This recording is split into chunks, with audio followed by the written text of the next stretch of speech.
getting this little bonsai. It's a fuchsia, and it does have little fuchsia flowers, but she's drying out so bad.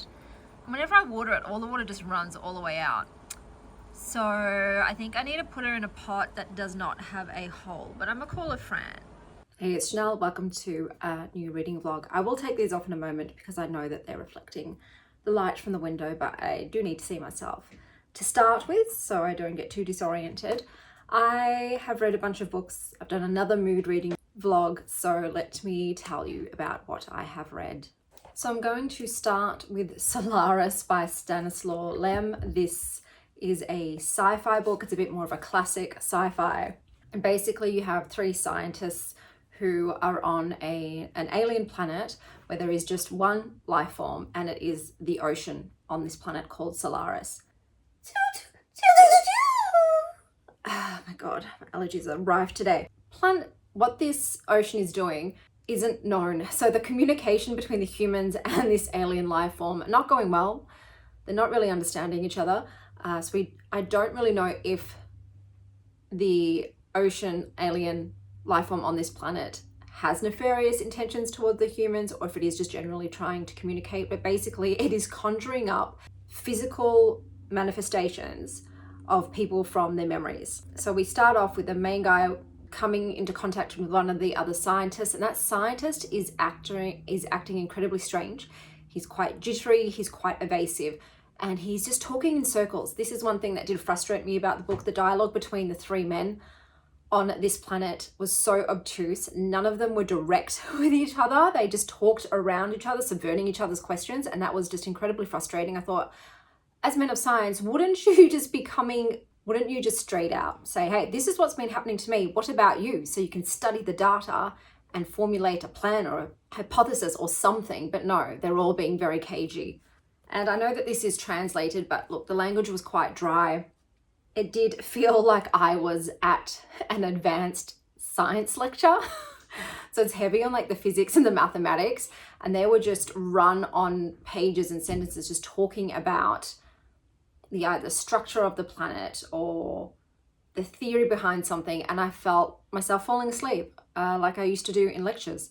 I will say that the author did a good job of creating a very creepy, unsettling vibe, as if someone is in the room with you but you don't know, but you can't see them. So that was great, but like I said, overall, this really didn't do it for me. I found it quite tedious and boring and stiff and wooden. The dialogue between the characters felt very unnatural, even between the characters and the people from their memories. And I didn't particularly like any of the characters in the book either. Not a lot happens. It's very slow. Even at the end of the book, there's nothing really of note. I just found it really boring and kind of pointless. Like I said, I know that this is a classical sci-fi, and perhaps for me, maybe I just should steer away from them a little bit because I just don't find them as entertaining as current sci-fi.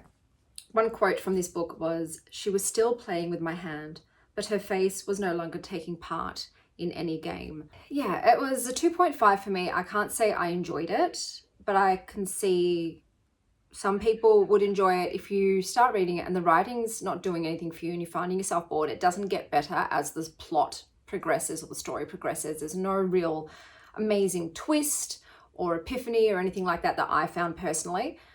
So yeah, it wasn't to my particular taste, but I am glad I read it. I do sometimes like to read these sort of famous pioneers in genres. I then picked up a cookbook called Salad Freak. I thought this was a really good salad book. Normally, salad cookbooks are just so uninspired and blah, and I don't want to try any of the salad recipes, whereas this one, I thought, oh, that actually sounds rather interesting. Oh, that's an intriguing combination. I did make one of the salads from this, and I thought it was pretty tasty. I've got a whole bunch more bookmarked. They are set seasonally, so at the moment, yeah, I'm stuck with the spring ones because I don't like to cook out of season. There's no point. The produce tastes like shit if it's not in season. But I think, yeah, if you're into some interesting different salads rather than the basic, I think most of us go for the Greek or the Caesar or the garden, this is a good salad book for you. The next book I picked up was a graphic novel. This one was called Feelings by J.L. Westover. And I'll put little pictures up here so you can sort of see the sense of humor. It's kind of a funny book about depressing real life. And It leaves you smoking. I didn't really laugh out loud, but I could feel the corners of my mouth turning upwards into a grin. So it was just a very fast, quick, effortless read that you feel a lot of satisfaction in completing and that you did smile along the way with. I then picked up The Overdue Life of Amy Baer. I know I said bowler repeatedly in the TBR video because this was on my TBR. And this is all about Mom Springer.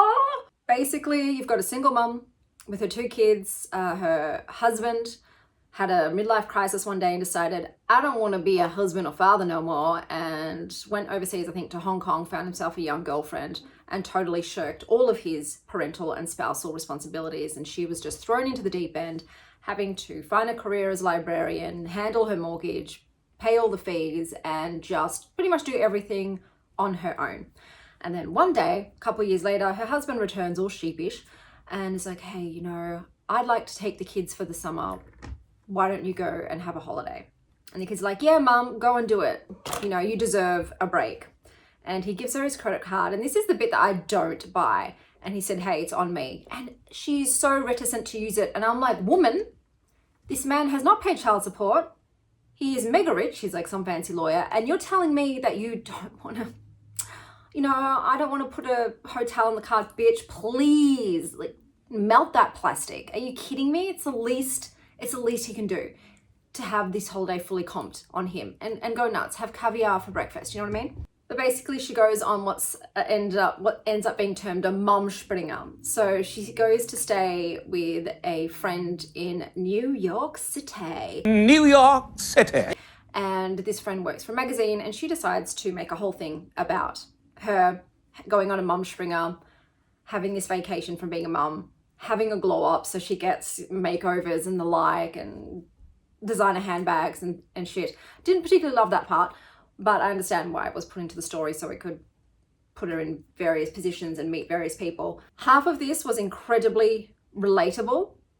I was like, oh my God, is this book about me? These are my feelings, because you are in her head and she is talking about all of the paradoxical feelings you have as a parent. You've got the guilt over taking time for yourself, but then you don't want to martyr yourself for not taking a break from parenting. Like all of those thoughts that come into your head when you're a parent, and the struggle with carving out time for yourself and taking care of your children when you're a single parent. It's like, is it even possible? And then if you do, you feel guilt about it. It's a fun bag. This book was set up in 2 ways though. You've got chapters which are written by her teenager to her. So her teenager's gone with her dad and she's writing to her mum in a journal. And I don't feel like it sounded like a teenage girl, and a teenage girl will write to her mother in that way and about those things. I don't know, everyone's got their own relationship with their parent, I guess, but to me, it did feel a bit cringe. So I didn't particularly love those, but they were also set up in a way that was foreshadowing, and I had a feeling something was going to occur plot-wise, and it did. That didn't stop me from bawling my eyes out. This book did hit me emotionally. So if you are a parent, prepare to be punched in the guts. But yeah, Amy's chapters, like I said, were part ridiculous, part relatable. And there is a lot of humor in this, and if you don't like it, then it won't be for you. I found it fine. I didn't find it hilarious like Abby Jimenez's sort of sense of humor, but it was fine. Like I wasn't cringing my ass off at it. I always have hair on my chest. Like I just shed like a cat. It's quite annoying. Look, there's another one and another one. I wish it would just stay on my head. This book for me did ramble a bit. I think it could have been cut way down. And like I said, when you're in Amy's head, she can go on and she can be quite circular in her thoughts, which I understand, relatable, definitely realistic. You do think about the same shit over and over again, but don't want to read about it that much. Like I said, as I sort of alluded to previously, there is a triggering event in this. So I would say if you are someone who has been through something like this, it might be a bit much for you. So do check that out. But there's one thing that happened. I just rear-ended a car with my elbow. There's one thing that happened in this that I did not like. It's something I don't like in books. And she meets a sexy librarian. Fantastic. Love that. I wish. I did not find any romance in my workplace as a librarian, but maybe it happens. I don't know. But she meets a sexy librarian and they proceed to have a one-night stand. And the next morning she wakes up as if she doesn't know what happened. And she's like, oh my God, did we have sex? I make it. Obviously we must have had sex. She skulks off to the bathroom, calls her best friend, and she's looking about. She's like, there's 3 used condoms here. So obviously we banged 3 times. But I was so drunk last night and I'm like, ooh, hit the brakes, because I like consent, very big on consent in all of my sexy times. So straight away I got a massive ick from that. But then later on in the book, she backtracks and they meets up with the guy again, and they start talking about like, oh, we were tipsy, but we were fully aware of what we were doing. And I'm like, were you? Because in the other previous scene, you were like, I don't even know how many times I got on the guy's pole. It must have been 3 because of the evidence strewn about in this toilet. So I didn't like that. I like, oh, do we have to bring alcohol into the mix for this one? And like dubious consent and memory about it. Oh, and there was also like discrepancies in her, not only her recollection of the sex, but the quality of the sex. Because in the bathroom, the morning after, when she was very fuzzy on, oh, did we copulate? She rated the sex a 3, like mid, between 1 to 5, like average, like it was just sex. But then later on, when she's talking to the guy, she's like, that sex was phenomenal, son. Life-changing. I'm like, okay. So that's one thing I didn't like. Overall, I have decided to rate it a 3. I am, single parent, almost 40, with, teen kid and just almost teen kid, and constantly grappling with the load of parental responsibility and how everything's on you. Like, you're in charge of everything. If something needs to be done, it's you that's going to do it. There's nobody else to look to for help. And then sometimes realizing, oh, I need to go and ask someone for help so I can have a break and do something just for me, and not feel guilty about it, not feel the guilt. So I did like that. She's a librarian, so I love that. Although she did put forward this proposal that was absolutely groundbreaking, and everyone was like, oh, you have created the most phenomenal idea. And I'm like, okay, calm your tits, guys, like seriously. So look, it was a bit unbelievable. She goes to the city and she gets a new look and she gets a new man and she gets all this accolation and recognition. I'm like, yeah, you have to, like I said, some parts are relatable and realistic and some parts are just so over the top Hollywood movie kind of thing. So I think a lot of people would enjoy it though. There was some emotional gravitas to it, which I wasn't expecting it to go there. And then I was like, oh, okay, tears streaming down my face. But yeah, overall, I've given it a 3. The next book I picked up was Thunderworld Volume 1, The Extraordinary Disappointments of Leopold Berry. Bless you, honey. We're all sneezing today. This is the first in the series by Ransom Riggs. So this is meant to be a YA fantasy, urban fantasy, I would say. It's giving a little bit of Stranger Things vibes, because you have a main character in this, a teenager who's 17, and his name is Leopold, but people call him Larry. I'll get back to that in a second. And his mother is dead. He has a very tenuous, strained relationship with his father, who just thinks that he's a constant disappointment. And he was at one point obsessed with these 80s TV show on VHS tapes that his mother had called Thunderworld, about this kind of world that was parallel or overlaid on top of regular Earth, but only some people who have magic within them can see this world and be part of it. And he constantly, I guess, fantasized, as you do when you're a child. I wish this was real and I was part of Thunderworld.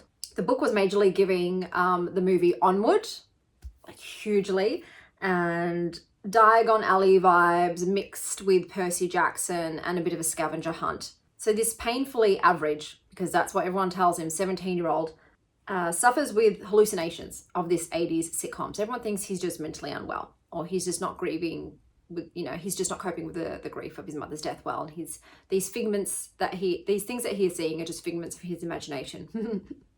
Turns out they're not. So he ends up discovering that this world is real, and much to his relief, because he was very angry in the other world at just how average and mediocre he was, and that he didn't have any skills, but he always felt like he was destined for greatness. Like he always felt he could be the chosen one. He kind of makes himself out to be a Mary Sue, and he's not a very likable character. So he goes into this world to escape his dad's disappointment and his mother's death, and prove himself to be worthy of something and find his purpose. And that's kind of what happens. He goes in there with a friend of his, and they kind of do a little battle. He gets embarrassed because he's kind of limp with his magic to begin with, but then other things happen.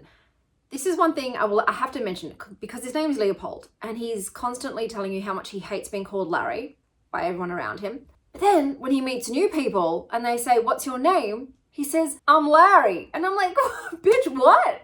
If you hate being called Larry, why are you introducing yourself as Larry then? And he kept doing it repeatedly with every new person he met. And I'm like, okay. With this book, the writing is very basic. The characters aren't likable. It does feel young.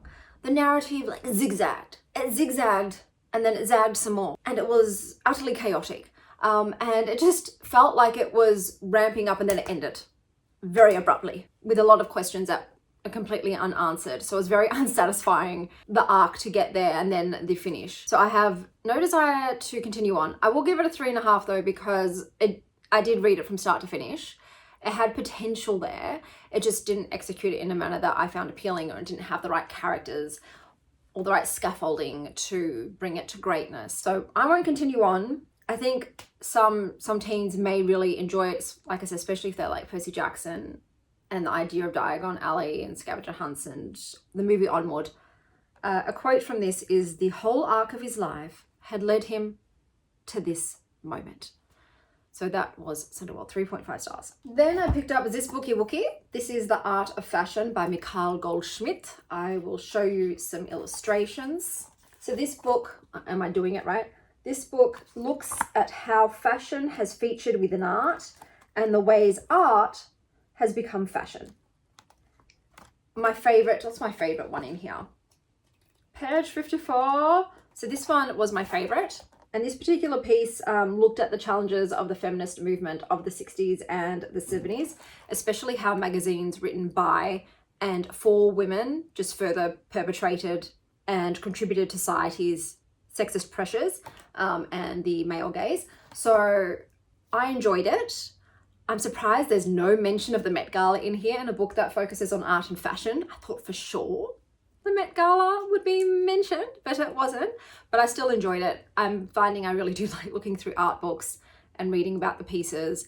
I don't think it really enmeshed the idea of art and fashion well in all of the pieces that it chose in here. Like there was some that I'm like, oh, that's a bit of a stretch and that's not the most well executed marriage of the two themes that you're trying to combine. But there's so much glare, I don't even think you saw any of those photos. Look, I have not very good skills when it comes to filming. Unfortunately, I am used to holding books up and reading aloud to little kids, so I can do that for you, but holding it up to the screen, not so much. But yes, enjoyed my time with that. And then the last book I picked up is Crave by Maria Lovett.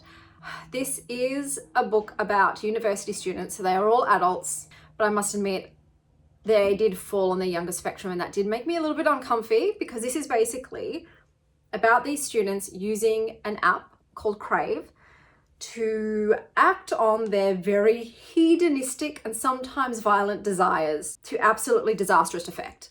This is a dirty, horny, messy book, and it doesn't shy away from the graphic depictions. There is a lot of sex and nudity in this, so it is quite tantalizing, but at the same time, because they were young, they're university students, I'm like, oh, I don't know about this. And yeah, look, it still was, I'm giving it a 4 stars because it was a very naughty page turner.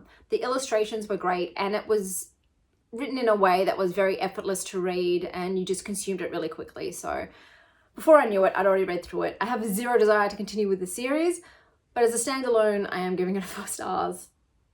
It scratched some kind of itch. So that was Crave. And the last book I read for this is called Critical Risk, Mighty Nein Origins of Caduceus Clay. So I believe that this is based on a Dungeons & Dragons campaign that I think is now also getting turned into a cartoon series, I believe.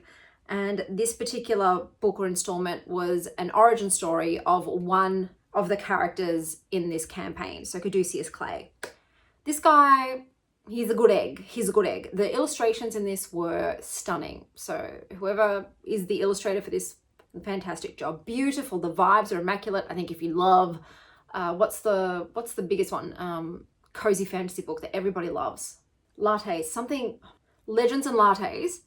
You'll love this because the main character, Caduceus, is the sweetless, gentlest cinnamon roll of a character, and in this book you were seeing his life performing death rites, which is part of his sort of family legacy, and he's doing the death rites for this woman who has passed away.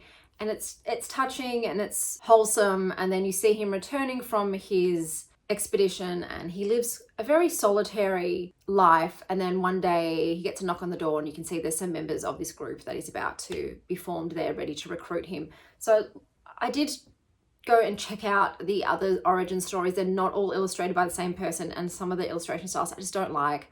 And then I was like, do I want to read them all and then start this D&D graphic novel series? Probs not. I think I'd be more interested in a television show rather than getting invested in this graphic novel. But as a standalone, it was just such a, like I said, darling, short, but interesting glimpse into this character and, you know, his origin stories. So I gave it a 4 stars. So to wrap up everything in this reading vlog, I read Solaris by Stanislaw Lem and I gave that 2.5 stars. I read Feelings by J.L. Westover and I gave that 3 stars. I read Salad Freak by Jess Damak, which I think is a really good salad recipe book. I read The Art of Fashion by Mikhail Goldschmidt, which I found quite entertaining and enjoyable. I read The Overdue Life of Amy Baer by Kelly Harms, which I gave 3 stars. I read Thunderworld Volume 1, The Extraordinary Disappointments of Leopold Berry by Ransom Riggs, which I gave 3.5 stars. Crave by Maria Lovett, which I gave 4 stars. And my favorite read of this particular vlog, Critical Risk, Mighty Nein, Origins, the Story of Caduceus Clay, which I gave 4 stars. So those were all the books for this mood reading vlog. The next vlog I've got coming up is my readers and recommendations vlog, and then I've got a whole bunch of themed vlogs coming up, so I'm not sure if I'm even going to have time to do another mood reading vlog. I think I will though, because I haven't gotten to all of the books in my TBR, so I'm going to have to jam them in there and find a lot of reading time, which I think will be possible since we're stuck at home for these school holidays. I'm sure I will get it done. But until next time, stay wild, Star Child.